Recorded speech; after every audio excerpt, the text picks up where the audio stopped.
TMH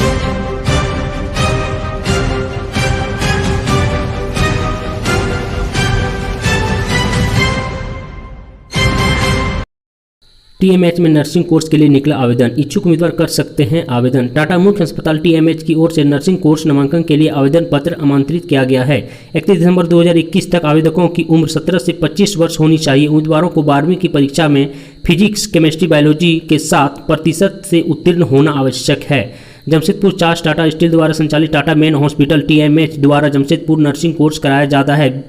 BSc nursing के लिए होने वाली इस पढ़ाई के लिए टाटा स्टील प्रबंधन की ओर से आवेदन निकाला गया है, जिसमें इच्छुक उम्मीदवार आवेदन कर सकते हैं। टाटा स्टील प्रबंधक की ओर से इस संबंध में विज्ञापन जारी किया गया है, जिसके तहत 4 वर्षों की पीएचडी नर्सिंग कोर्स को नई दिल्ली, आईएनसी, झारखंड सरकार और कोल्हान यूनिवर्सिटी से मान्यता प्राप्त होगी।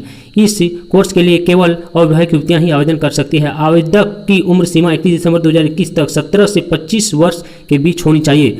उम्मीदवार को फिजिक्स, केमिस्ट्री, बायोलॉजी सहित अंग्रेजी में पास होना अनिवार्य है। फिजिक्स, केमिस्ट्री, बायोलॉजी में न्यूनतम 45% अंक के साथ 12वीं की परीक्षा में मान्यता प्राप्त बोर्ड से पास होनी अनिवार्य है।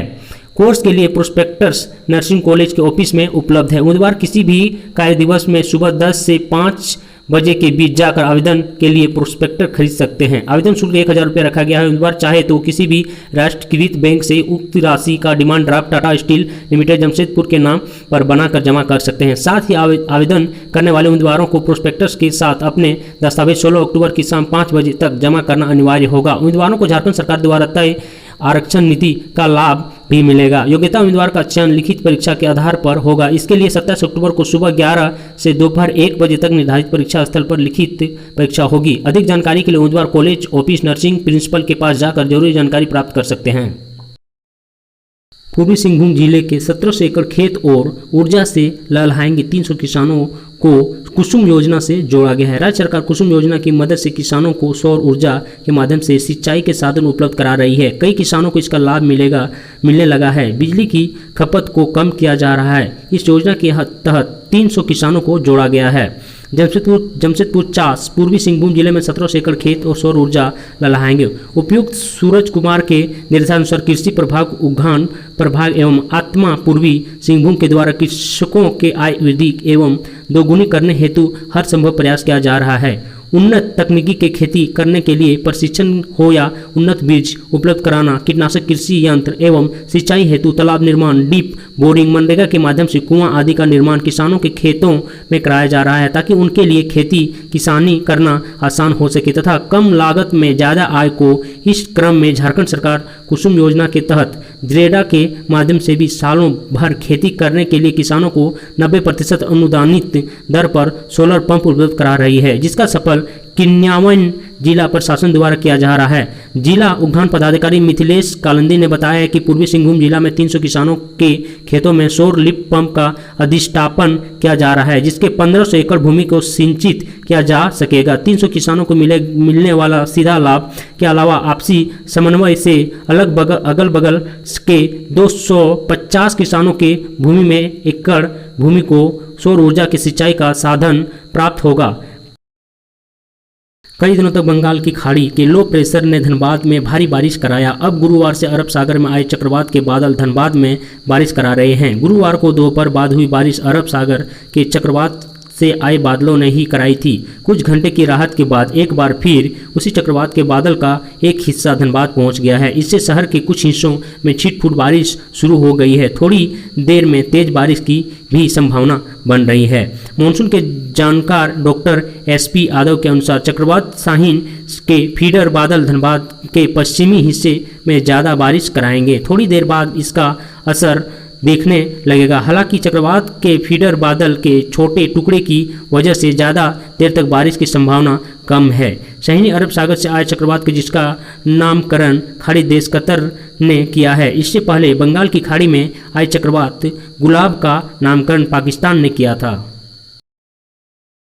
शुक्रवार को नारायणपुर प्रखंड के सबनपुर पंचायत मंडप के समीप कोल्ड स्टोरेज भवन निर्माण कार्य का जामताड़ा के विधायक डॉक्टर इरफान अंसारी ने शुभारंभ किया है। इस अवसर पर उन्होंने लोगों को संबोधित करते हुए कहा है कि काफ़ी प्रयास के बाद यहां कोल्ड स्टोरेज भवन बनने की स्वीकृति मिली है। कोल्ड स्टोरेज बनने से क्षेत्र के किसानों को लाभ होगा। सबनपुर पंचायत में अच्छी खासी खेती होती है। इस पंचायत के साथ साथ पूरे क्षेत्र के लोगों को इसका लाभ होगा तथा अपने साग सब्जी को कोल्ड स्टोरेज भवन में सुरक्षित रख पाएंगे। किसानों की फसल सुरक्षित रहेगी तब क्षेत्र में कृषि कार्य में और तेजी से आएगी विकास।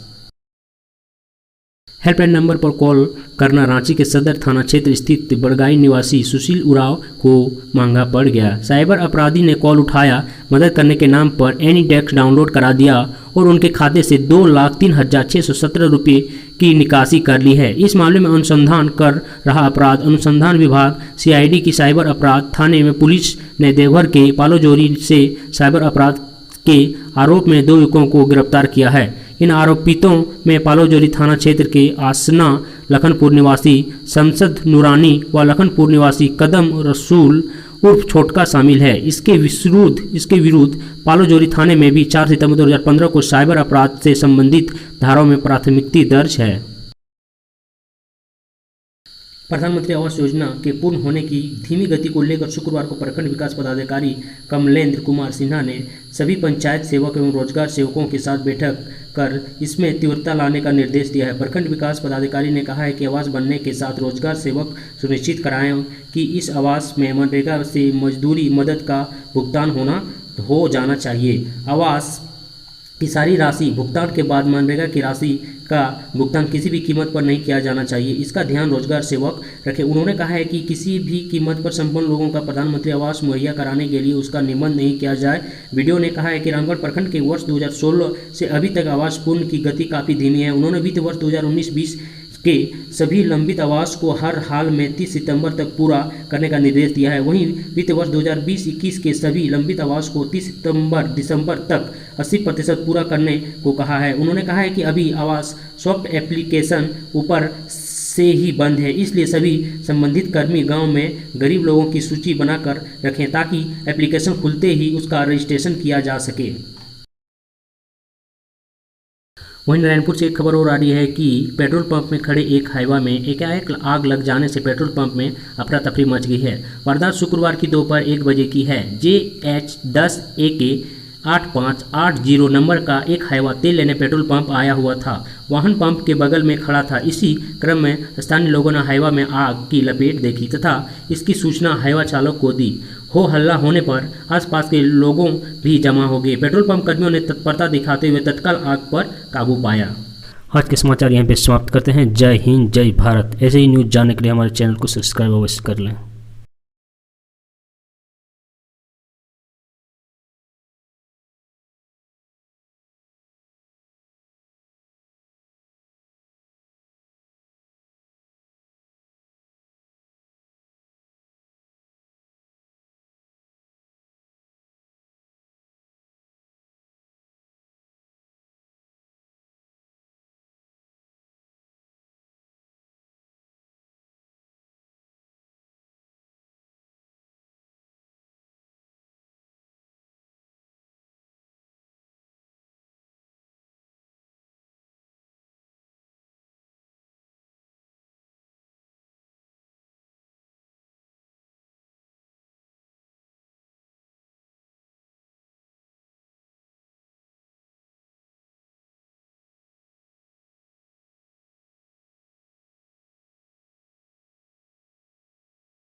आज के समाचार यहाँ पे समाप्त करते हैं। जय हिंद, जय भारत। ऐसे ही न्यूज़ जानने के लिए हमारे चैनल को सब्सक्राइब अवश्य कर लें।